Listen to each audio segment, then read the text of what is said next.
Muito bem, no vídeo anterior você aprendeu sobre a função PROC-V, que vem de procura vertical. Nós vamos trabalhar agora com um PROC-H.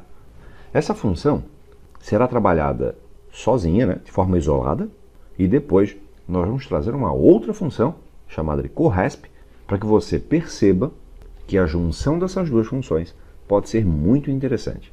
PROC-H e CORRESP também poderia ser, digamos assim, substituído por PROC-V e CORRESP. Dá para fazer a mesma coisa. A mesma lógica que nós vamos usar aqui no PROC-H, você pode usar no PROC-V. Beleza? Bom, vamos lá. A função PROC-H é tão semelhante à função PROC-V que os parâmetros, a quantidade de parâmetros é a mesma. Então vamos lá. Igual PROC-H. Abro parênteses. Veja, nós temos aqui valor procurado, matriz tabela, número índice, e o que muda aqui é que o número índice ele é o número índice de linha e não mais o de colunas. Lá no PROC-V contávamos colunas, aqui contamos linhas. E o procurar intervalo tem a mesma funcionalidade. Determina se a procura será exata ou aproximada. Bom, um bom exercício para ver se você entendeu a lógica das duas funções, PROC-V e PROC-H, é tentar imaginar agora a seguinte situação. Preciso fazer um PROC-H nesta planilha. Eu tenho como valor procurado, nesse primeiro momento, ou Alice ou Março. O que seria o valor procurado de um PROC-H? Olhando para a tabela de cima, nós vamos perceber que o nosso cabeçalho traz meses e que a nossa primeira coluna ela traz os nossos vendedores. Se eu fizesse aqui um PROC-V, o PROC-V ele olharia para a primeira coluna, correto? O PROC-H olha para a primeira linha. Nesse caso, o meu valor procurado passa a ser o mês que está selecionado aqui embaixo, ok? Bom, definido o meu valor procurado, ponto e vírgula. Vamos à matriz tabela. Quando definimos matriz tabela no PROC-V, a nossa maior preocupação é a primeira coluna, lembra disso? Aqui, a nossa maior preocupação é a primeira linha, porque na primeira linha eu preciso ter o meu valor procurado. E na hora de selecionar, veja, eu seleciono a primeira linha e arrasto até o último registro, porque agora eu quero trazer o valor da Alice. Mas, em outro momento, em outra situação, eu posso querer trazer de uma outra pessoa, de um outro vendedor, e eu preciso que esse dado esteja dentro da matriz, ok? De repente você esteja se perguntando, por que ele não selecionou o nome das pessoas? Nesse caso, vamos lá, o nome das pessoas ele não será utilizado, né? Pouco me importa nesse momento qual foi o vendedor. E por que isso? Porque o que vai definir qual registro nós vamos trazer, pelo menos nesse primeiro momento, é o número índice de linha. E nesse momento nós não utilizaremos o nome do vendedor, ok? Bom, até aí, beleza, matriz definida, ponto e vírgula, e agora ele me pede o número índice de linha. Bom, vamos lá. Eu quero trazer nesse momento o valor da Alice, correto? Se eu olhar para a minha matriz, vamos lá. A primeira linha, ela tem o mês. A segunda, a venda do Otávio, depois a do Davi, da Clara, e assim eu tenho da Alice lá na, vamos lá, 1, 2, 3, 4, 5, 6. Lá na sexta linha da minha matriz. Então eu vou colocar aqui, ponto e vírgula, 6. Ponto e vírgula. Bom, definimos a linha que queremos trazer. E nesse momento ela foi fixada com o número 6. Depois usaremos a função CORRESP para fazer essa determinação de forma automática, ok? Bom, dei ponto e vírgula, e o próximo parâmetro é aquele parâmetro que determina se a minha procura será exata ou aproximada. Lembrando, procura exata vai trazer o valor quando encontrado idêntico ao procurado. Estou procurando o mês de março. Tem o mês de março? Tem, então ele vai trazer. 99,99% das vezes usamos uma procura exata e não aproximada. Bom, eu vou colocar aqui o número 0. Poderia escrever a palavra falso, que determina o exato. E vou dar um Enter. Pronto. Ele trouxe aqui o valor da Alice de março, certo? Eu vou agora mudar o mês. E quando eu mudo o mês, veja, maio. Trouxe o valor de maio da Alice. Ok. Até aí tranquilo. E a gente até olha para essa função e vê pouca utilidade, né? Fique imaginando que um PROC-V resolveria esse problema também. Mas, se nós juntarmos a função PROC-H com a função CORRESP, a coisa fica muito mais interessante. Como seria a função CORRESP? Como ela auxiliaria a função PROC-H? Vamos pensar. Nesse momento, O que determina a linha que vai trazer é o número índice que nós colocamos fixado dentro da função PROC H. Está lá o número 6. Mas eu preciso de uma função que me retorne o número correspondente de um valor dentro de um intervalo, certo? A função que faz isso para mim é a função corresp. Eu vou fazer ela separada para você entender. E veja, valor procurado. O meu valor procurado, nesse momento, passa a ser a Alice, porque agora eu quero saber a posição da Alice no intervalo, na matriz procurada. Ponto e vírgula. Qual é a minha matriz procurada? Vamos lá.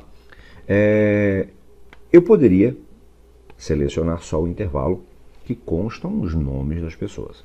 Só que tem um porém aqui, e é legal que você se atente a isso, para que em outras situações você avalie o quanto é importante selecionar o intervalo correto ou selecionar uma linha a mais, 2 linhas a mais e assim por diante.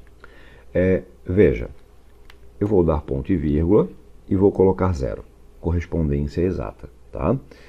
Dou um Enter. Alice, 5. É isso que eu quero para Alice? Eu quero que ela traga 5? Não, eu quero que traga 6. Quando eu selecionar o Pedro, vai trazer 6. Mas eu quero 6 para o Pedro? Não, eu quero 7. Então o que a gente vai fazer aqui? Nós vamos igualar o tamanho da matriz da função corresp com o tamanho da matriz da função proc h. A função proc h, ela inicia na linha 5. A contagem dela parte da linha 5. Então a linha 5 passa a ser a primeira linha. Então 1, 2, 3, 4 e assim por diante. Eu quero que aconteça a mesma coisa na função corresp. E para que isso aconteça, o que eu preciso fazer? Eu preciso incluir uma linha a mais aqui na minha matriz. Algumas pessoas, de repente, resolveriam colocando depois da função corresp o sinal de mais e o número 1. Isso resolveria? Sim, resolveria. Mas, honestamente, eu acho muito mais limpo trabalharmos com um intervalo com uma linha a mais. Dou um Enter e agora sim, vejam que os valores estão correspondendo. Davi, 3. Davi, de fato, está na linha 3. E assim por diante. Beleza? Bom, o que eu vou fazer agora? Vamos lá. Eu preciso conectar essas duas funções. Né? Eu preciso fazer com que a função proc h olhe para a função corresp e traga o número índice que a função corresp está apontando. Eu vou fazer nesse primeiro momento uma conexão, de certa forma, eu costumo dizer que é amadora. Né? Eu vou apagar esse número 6 e vou clicar na célula que tem o número 3, que agora é a função corresp com o valor do Davi. Eu vou dar um Enter e, de fato, veja, ele está trazendo o valor do Davi do mês de maio. Até aí, tudo funcionando. Porém, quando a gente trabalha com funções separadas, a gente precisa ficar maquiando essa célula, né? Ou pinta de branco, ou oculta a linha, ou oculta a coluna. E isso, no começo, é até aceitável, mas depois a gente começa a ficar incomodado, porque a gente começa a perceber que isso aqui não é muito profissional. Para que a coisa fique profissional, a gente precisa levar uma função para dentro da outra. E é isso que nós vamos fazer agora. Vamos lá. Eu vou ensinar a forma mais simples de fazer isso, a forma como eu entendia. Porque quando eu ia fazer uma função dentro da outra, eu confesso que eu ficava um pouco perdido no começo. E aí eu comecei a fazer da seguinte forma: fazia separado e depois entrava na célula que tem a função que auxilia. Vamos analisar uma coisa. Aqui nós temos duas funções. Uma função é a função final, a proc h. A outra está auxiliando a função final, que é a corresp. Então eu entrei na função corresp, copiei, e veja que eu estou copiando sem o sinal de igual, porque uma função, quando está dentro de outra, ela não precisa mais do sinal de igual. Então, copiei, dei Enter.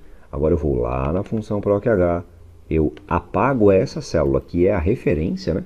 Eu aqui estou usando a função corresp, mas através de uma referência de célula. Não quero mais isso. Apaguei. E venho aqui e colo a função corresp. Veja que a função corresp ela está exatamente na posição número índice de linha. E é ela quem determina qual linha será trazida lá no nosso proc h. Eu vou dar um Enter e veja agora que eu não preciso mais dessa função. Eu tenho aqui dentro a função corresp fazendo isso. Feito? Muito bem. Agora, troco o mês, troco o ano e com apenas uma célula eu consigo trazer o resultado desejado. Essa combinação, reforço, poderia ter sido feita com PROC-V e CORRESP, ok? Onde a função CORRESP traria o nome do cabeçalho, para que você não precisasse ficar definindo o número índice de coluna, e sim a função CORRESP procurasse o cabeçalho para você. Feito? Espero que tenha entendido, e na nossa próxima aula falaremos sobre as funções índice com CORRESP. Digamos assim, substituto do PROC-V. Falaremos com mais detalhe na nossa próxima aula.